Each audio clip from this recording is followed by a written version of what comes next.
اس وضاحتی جائزے میں خوش آمدید۔ آج ہم اپنے روزمرہ استعمال ہونے والے کمپیوٹرز کے اندر چھپے اس شاندار انجن کو بے نقاب کرنے والے ہیں جو دراصل ہر چیز کو ممکن بناتا ہے۔ ہم اکثر صرف اسکرین پر موجود رنگین آئیکونز کو ہی سب کچھ سمجھ لیتے ہیں نا، لیکن اصل جادو تو اس کے پیچھے کام کر رہا ہوتا ہے۔ یہ سفر بہت ہی دلچسپ ہونے والا ہے، جہاں ہم آپریٹنگ سسٹم کی اندرونی ساخت کو بالکل قریب سے سمجھیں گے۔ اب سب سے پہلے یہ سوال ذہن میں آتا ہے کہ آخر اسکرین کے پیچھے اس کمپیوٹر کو چلا کون رہا ہے؟ جب بھی کوئی بٹن دبایا جاتا ہے یا کوئی ایپ کھولی جاتی ہے تو ایسی کون سی غیر مرئی یعنی نظر نہ آنے والی طاقتیں ہیں جو ان کمانڈز کو سیکنڈ کے 1000ویں حصے میں پروسیس کرتی ہیں؟ چلیے اسکرین کی سطح سے ذرا نیچے اترتے ہیں اور اس راز سے پردہ اٹھاتے ہیں۔ تو آج کے اس سفر میں ہماری منزلیں کیا ہوں گی؟ ہم کرنل اور شیل کو دیکھیں گے، انٹرفیسز کا موازنہ کریں گے، او ایس کے تہدار ماڈیولر ڈیزائن کو سمجھیں گے اور پھر اسے ایک اسکول کی مثال سے واضح کریں گے۔ اس کے بعد سسٹم لائبریریز اور ڈرائیورز کی باری آئے گی اور آخر میں ایک مزیدار سرگرمی بھی حل کریں گے۔ تو آگے بڑھتے ہیں۔ پہلا حصہ او ایس کا مرکز یعنی کرنل اور شیل۔ آئیے آپریٹنگ سسٹم کے ان دو سب سے اہم حصوں سے متعارف ہوتے ہیں۔ اچھا، تو گہرائی میں چلتے ہیں۔ آپریٹنگ سسٹم کا آرکیٹیکچر، یہ دراصل اس کی اندرونی ساخت کا نام ہے۔ اس کے دو بنیادی حصے ہوتے ہیں، ایک بالکل بیرونی حصہ جس سے شیل کہا جاتا ہے اور دوسرا اس کا انتہائی اندرونی اور مرکزی کنٹرولر جسے ہم کرنل کہتے ہیں۔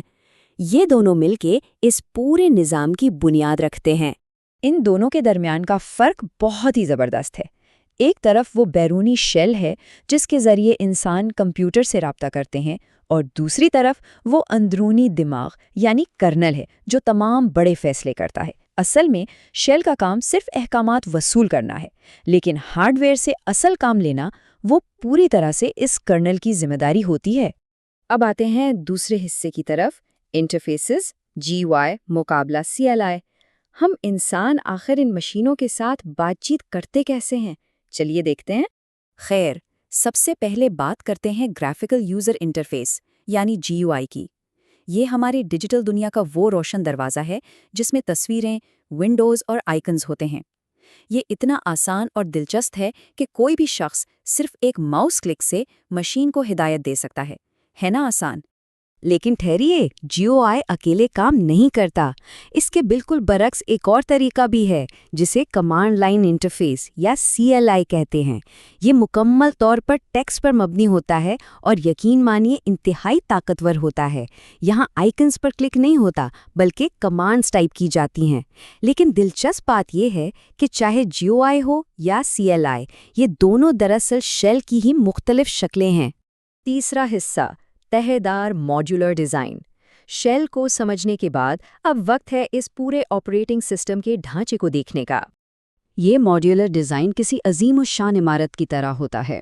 سب سے اوپر والی تہہ کو دیکھیں جہاں یوزر اور شیل ہوتے ہیں، یہیں سے ساری ہدایات ملتی ہیں۔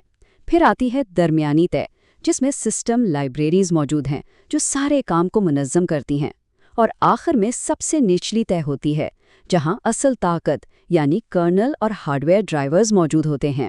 تو ہوتا کیا ہے؟ احکامات ہمیشہ اوپر سے نیچے کی طرف سفر کرتے ہیں۔ چوتھا حصہ، اسکول انتظامیہ کی مثال۔ اسے سن کر یہ ساری مشکل ٹیکنیکی باتیں بالکل آسان ہو جائیں گی۔ زبردست! اب اس مثال پر غور کریں۔ ایک اسکول کا تصور کریں۔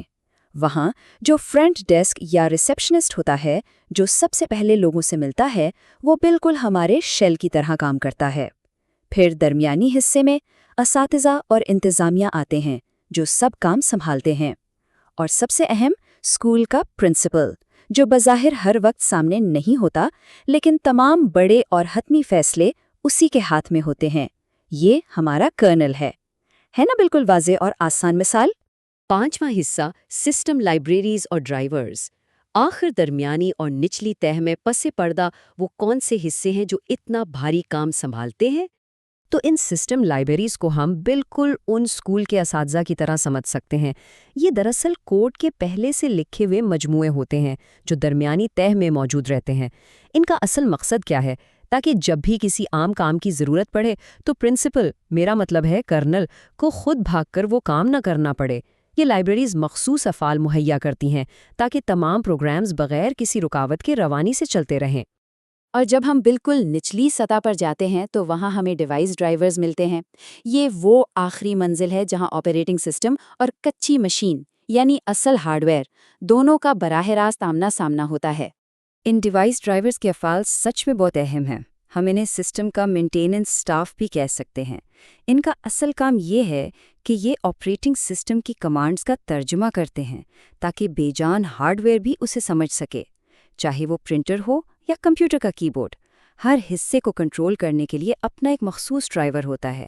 یہ کمانڈز اور ہارڈ ویئر کے درمیان ایک مضبوط پل کا کردار ادا کرتا ہے۔ چھٹا اور آخری حصہ، صفحہ 8 کی سرگرمی کا حل۔ جو کچھ ہم نے ابھی تک سیکھا، چلیے اسے عملی طور پر آزماتے ہیں۔